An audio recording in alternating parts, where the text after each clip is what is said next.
Hi, I'm Sam with Breathe Later Fitness, the maker of MonsterBox and MonsterBlocks. And today I'm going to show you real quick how to put together a set of Monster Blocks, a 5-inch portion or a 10-inch portion.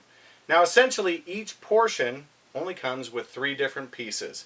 It's got the long piece, it's got the outer piece with or without a logo, and then it's got the inner pieces. These are the middle ribs.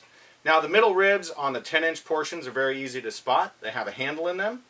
The middle ribs on the 5-inch portions have no logo on either end, and the outer ones on the 5-inch portions have my logo, a MonsterBlocks logo, very easy to spot. Now I'm going to go ahead and put the 5-inch portions to the side because what we're going to use for our example today is a 10-inch portion.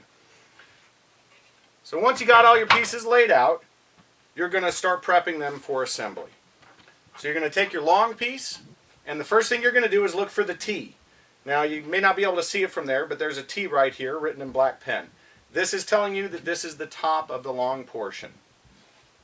Next couple of pieces you're going to look for are going to be either your logo piece, which is going to have an O in it, or if you did not purchase a logo, this is just going to be plain, but you still need to use the one that has the O in it. Take your piece, your long piece with the T in it. Make sure the T is to the top. You have the pre-drilled holes on the outside. Take your logo piece, which has to go on the end, and put it on the very end, and start sliding it in the slots. Now you have 5 middle ribs. These ribs have handles on them, and I'll show you why that is later.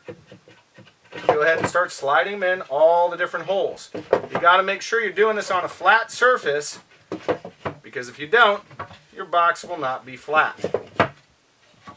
Go all the way across, sliding them in until you get to the other end piece. This is the other logo piece. And then drop it in. Now, here's the next trick.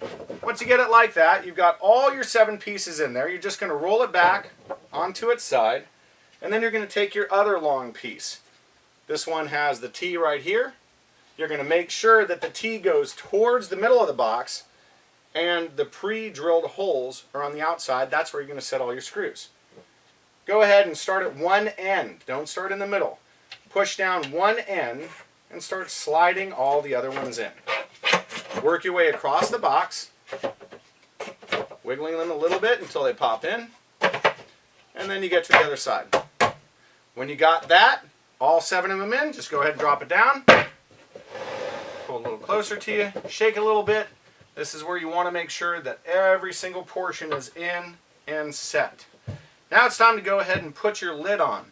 This is where people want to save some time. They don't want to put their lid on, they just want to screw it together. That is a mistake, and that will make the box not square. Now there are all sorts of little top portions sticking up here, and you can see on the inside of the box that there's cut-in portions. If you do not set the box on it, the lid onto the box, and you start screwing it together, if there's a problem with it, you're not going to know until it's too late.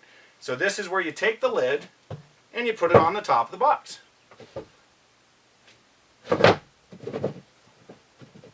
Alright, then you take a look around the side. As you can see, there's no space anywhere, no space on the back side. The lid is set exactly where it's supposed to be. Every single rib portion is exactly where it's supposed to be. Now it's time to go ahead and set the screws. On the 10-inch portion, you've got 2 screws, one below the rib and one above the rib. 5-inch portion, 1 screw just above the rib. What I do is I set a screw on the bottom all the way around, then I'll go ahead and set a screw on the top all the way around. Your box is going to be super strong, and with the handles on the inside, you're able to pick it up, move it around, do whatever you need to. It makes it a lot easier.